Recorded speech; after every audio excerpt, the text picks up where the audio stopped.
لله كفى وسلام على عباده الذين اصطفى أما بعد أعوذ بالله من الشيطان الرجيم بسم الله الرحمن الرحيم إنا خلقناكم من ذكر أو أنثى وجعلنا شعوبا وقبائل لتعارفوا إن أكرمكم عند الله أتقاكم وقال النبي صلى الله تعالى عليه وسلم كلكم من بني آدم وآدم من تراب وقال النبي صلى الله تعالى عليه وسلم المسلم وأخو المسلم وكما قال عليه الصلاة والسلام صدق الله مولانا العظيم وصدق رسوله النبي الكريم ونحن على ذلك لمن الشاهدين والشاكرين والحمد لله رب العالمين. ایک ہو جائیں تو بن سکتے ہیں خورشید مبین، ایک ہو جائیں تو بن سکتے ہیں خورشید مبین، ورنہ ان بکھرے ہوئے تاروں سے کیا بات ہے. ایک ہو مسلم حرم کی پاسبانی کے لیے، ایک ہو مسلم حرم کی پاسبانی کے لیے، نیل کے ساحل سے لے کر تا بقا کے کاشگر.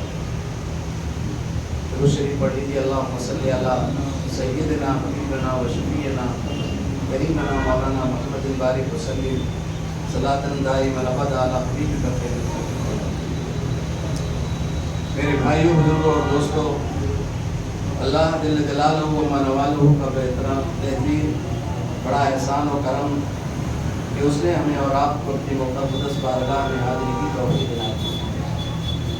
میں نے آپ حضرات کے سامنے قرآن حکیم کی چند آیات اور اللہ کے پیارے نبی خاتم الانبیاء محبوب کبریا جناب محمد رسول اللہ صلی اللہ علیہ وسلم کے چند ارشادات نقل کیے ہیں. دعا فرمائے اللہ تبارک و تعالیٰ ان مبارک ارشادات کی روشنی میں مجھے حدیث سے کچھ ایسی باتیں کہلا دے جو میرے لیے بھی فائدہ مند ثابت ہوں اور آپ حضرات کے لیے بھی فائدہ مند ثابت ہوں. کہنا سننا صرف مقصد نہیں ہے، بلکہ کہنے والے بھی محتاج ہیں، سننے والے بھی محتاج ہیں. کہنا سننا تو اس لیے ہے کہ کہنا سننا ایمان والوں کو نفع دیتا ہے. قرآن میں اللہ نے حکم فرمایا فذکر فإن الذکریٰ تنفع المؤمنین. اے میرے محبوب، آپ خیر کی بات کہتے رہا کیجیے. نصیحت اور خیر کی بات ایمان والوں کو نفع دیتی ہے. اس لیے کہنا سننا نفع سے خالی نہیں ہے. اللہ تعالیٰ نے ہمیں اور آپ کو اس دنیا کے اندر اس لیے بنایا ہے اور اس لیے بھیجا ہے کہ اس دنیا کی مختصر زندگی کو ہم بنا کر آئیں. ہم سب آدم کی اولاد ہیں اور آدم مٹی سے. کسی کو کوئی فضیلت کسی بنیاد پر نہیں ہے. فضیلت اگر ہے تو تقوی کی بنیاد پر. اللہ تعالیٰ نے یہ آیات ان چیزوں ان حالات پہ نازل ہوئی ہیں جب قبائلی جنگیں آپس میں عروج پر تھیں. ایک دوسرے قبیلہ ایک دوسرے پر فوقیت حاصل کرنے کے لیے 40 سال تک جنگیں کرتا تھا.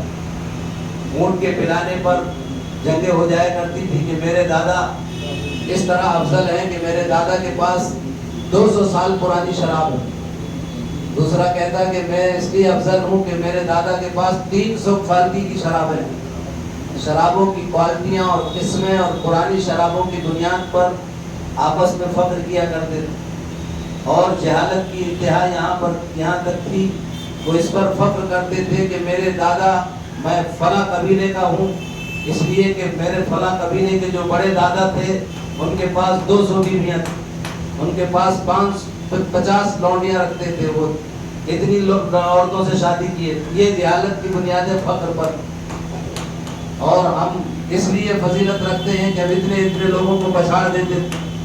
ظلموں پر فخر ہوا کرتا تھا، گناہوں پر فخر ہوا کرتا تھا، بے حیائیوں کی چیزوں پر فخر ہوا کرتا تھا، زنا اور شراب خوری پر اور جوا پر فخر ہوتا تھا. ایسے ماحول میں قربان جائیے رحمت للعالمین سرکار مدینہ حضرت محمد صلی اللہ علیہ وسلم کی بعثت ہوتی ہے اور آپ صلی اللہ علیہ وسلم پورے تمام جرائم سے انسانیت کو پاک کر کے وحدت ادیان اور وحدت اسلام پر جمع فرمایا. اور آپ صلی اللہ علیہ وسلم کا ایک وقت وہ آیا کہ یہی قبائل پر قبائلی بنیاد پر جنگ کرنے والے برادریوں کی بنیاد پر کالے اور گوروں کے جھگڑوں کو ختم کر کے اور قبائلی جنگوں کو ختم کر کے اوس اور خزرج جو 40 سال سے لڑ رہے تھے، اللہ کے پیارے حبیب سرکار مدینہ جناب محمد رسول اللہ صلی اللہ علیہ وسلم نے اسلام کی بے بہا نعمت کے ذریعے، اسلام کے نظام رحمت کے ذریعے، اسلام کے نظام معاشرت کے ذریعے ایسا شیر و شکر کر دیا جو پھر ایسے بھائی بھائی ہوئے کہ دنیا نے دیکھا ہے کہ یہ مواسات اور بھائی چارگی جو انصار و مہاجر میں اللہ کے نبی صلی اللہ علیہ وسلم نے قائم کیا ہے، دنیا کی کوئی قوم اس کی مثال پیش نہیں کر سکتی. خود نہ تھے جو راہ پر اوروں کے ہادی بن گئے. علامہ اقبال نے انہی سلسلے میں فرمایا خود نہ تھے جو راہ پر اوروں کے ہادی بن گئے. خود نہ تھے جو راہ پر اوروں کے ہادی بن گئے. کیا نظر تھی جس نے مردوں کو مسیحا کر دیا. جو مردے تھے وہ مسیحا بن گئے. ایک صحابی ہدایت کا مینار بن گیا. جو جہالت کا علمبردار تھا، جو اتنی تربیت حاصل کی جناب رسول اللہ صلی اللہ علیہ وسلم کی بارگاہ سے کہ پیارے آقا صلی اللہ علیہ وسلم نے اس بنے ہوئے معاشرے کے ایک فرد کو ہدایت کا مینار قرار دیا. اور آپ نے فرمایا کہ اصحابی کالنجوم بأیہم اقتدیتم اہتدیتم، میرے صحابہ ستاروں کے مانند ہیں، تم ان میں سے کسی ایک کی بھی پیروی کر لو گے تو کامیاب ہو جاؤ، راستہ پا جاؤ. اس لیے میرے بھائیوں بزرگوں دوستوں، اللہ تعالیٰ نے ہمیں نظام رحمت دیا ہے. ہم جہالت کی باتوں سے دور رہیں، اور قرآن نے جو ہمیں احساس دلایا ہے اور فرمایا کہ تمہاری خلقت حضرت آدم سے، قرآن نے کہا انا خلقناکم من ذکر و انثی، ہم نے تمہیں ایک مرد عورت سے بنایا ہے. نہ غلام کی ماں الگ ہے، نہ آقا کی ماں الگ ہے کہ ہم اللہ کے چہیتے اور اللہ کے بیٹے ہیں. باقی سب جو ہے نیچے لوگ ہیں، ہم اونچے ہیں. یہ یہودیت کا نعرہ تھا، یہ اسلام کا نعرہ نہیں ہے. اسلام کا نعرہ یہ ہے کہ ہم سب آدم کی اولاد ہیں، اور آدم من تراب، اور آدم مٹی سے ہیں. مٹی سے خلقت جب سب کی ہوئی ہے تو پھر کسی کو کسی کی فضیلت نہیں ہے. فضیلت الا بتقوی اللہ.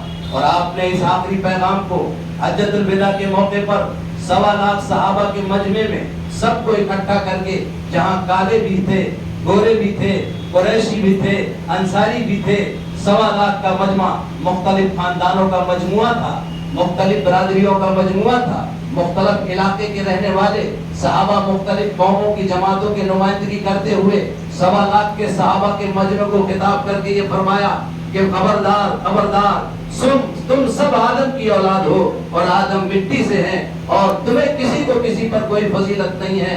لا فضل لعربی علی عجمی ولا لعجمی علی عربی لا ولا اسود لاحمر ولاحمر علی اسود الا بتقوی اللہ. تم میں کسی کالے کو گورے پر، گورے کو کالے پر، عربی کو اجمی پر، اجمی کو عربی پر، کسی کو کسی بنیاد پر کوئی فضیلت نہیں الا بتقوی اللہ. اگر فضیلت ہے تو اللہ کے تقوی کی بنیاد. اس لیے اللہ کا تقوی اختیار کرو.